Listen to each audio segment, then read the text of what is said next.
અને આ જે બનાવ માટે આપણે અહીંયા ભેગા થયા છે, આ બનાવ એકચ્યુઅલી ચાલુ થયું છે ગયા મહિનાના 28 થી 30 તારીખની આસપાસમાં. આ જે આરોપી છે સૌરભ મનોજ શર્મા, એ આઈ ગેસ એક હાઈવે પર ફેમસ હોટલ છે સંગમ કરીને, એમના છોકરો છે. અને આ જે આરોપી છે એ જે વિક્ટિમ હતી એના ઇન્સ્ટાગ્રામ પ્રોફાઇલ પરથી એમનું ફોટો ડાઉનલોડ કરી એ ફોટોને એઆઈ થ્રુ એડિટ કરી ન્યૂડ બનાવી આ છોકરીઓને બ્લેકમેલ કરી રહ્યા હતા. એ અહીંયા બી એ રોકાયા નહીં. એના પછી એ આ વિક્ટિમને એમના ફ્લેટ પર જોર જબરદસ્તી મળવા ગયા.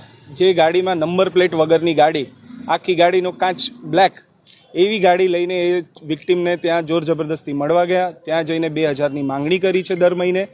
એ માંગણી પૂરું ના થતાં એ વ્યક્તિએ આ વિક્ટિમને બેક સીટ પર મારા જોડે તું એકવાર આવીને સૂઈ જા આવી વાર્તા કરતાં એ છોકરી ગભરાઈ ગઈ, ડરી ગઈ અને ભાગતા ભાગતા એક ગેટ પાસે વોચમેન પાસે ગઈ. એટલામાં આરોપી ગાડી લઈને ત્યાંથી નાસી ગયો છે. એના પછી અમે ત્યારે 100 નંબર પર કોલ કરી અમે પોલીસમાં ફરિયાદ આપી છે એ દિવસે 6 તારીખે રિટર્નમાં. એના પછી 2-3 દિવસની અંદર આરોપીનું અટક થયું છે. આરોપીને અટક થયા પછી એમને ગઈકાલે જામીન અરજી એમની કોર્ટમાં દાખલ કરી હતી. એ જામીન અરજી ગઈકાલે નામંજૂર કરી છે કોર્ટે. અને એમને હવે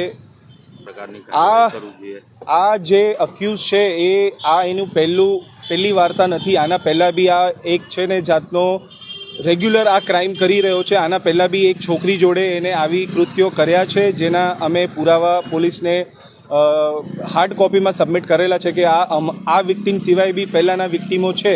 તો આ તપાસ પ્રોપર રીતે થાય એની અમે પોલીસને રિક્વેસ્ટ કરીએ છીએ, જેનાથી આગળ કોઈ બી આવા નાના છોકરીઓ હેરાન થયા હોય તો એ બધી માહિતી, એ બધા ડિટેલ્સ, એ બધા સ્ટોરીઝ બહાર આવવા જોઈએ. फरियाद ऐसी है कि जो गोल्डन चौकड़ी पे संगम होटल है दाल मखनी वाला, उसका लड़का सौरभ मनोज शर्मा, वो पिछले हफ्ते 10 दिन से मेरी बेटी को ब्लैकमेल कर रहा था इंस्टाग्राम के थ्रू, फेक आईडी बना के उससे 2000 रुपये की मांगनी करी. वो हमारे सोसाइटी के अंदर तक आया है ब्लैक गाड़ी लेके, टाटा हैरियर, जिस पे नंबर प्लेट नहीं था और काली गाड़ी थी, पूरी कांच वाच सब ब्लैक था.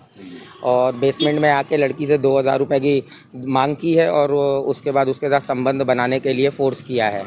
उसके बाद हम लोगों ने 100 नंबर पे फ़ोन किया, 112 नंबर पे वो कॉल गया, फिर पुलिस आई. हम लोगों ने पुलिस स्टेशन में रिटर्न कंप्लेंट दे दिया. फिर उसके 2-3 दिन बाद पुलिस ने वो आरोपी को ढूंढ के FIR बनाया. ये बहुत एक घिनौना काम किया है उसने. ऐसे लोगों को कोर्ट को छोड़ना नहीं चाहिए, कड़ी से कड़ी सज़ा देनी चाहिए, क्योंकि ये छोटी बच्चियों के साथ ऐसा कर रहा है और भी उसने कई लड़कियों के साथ करा है, ऐसा उसने पुलिस स्टेशन में बोला था.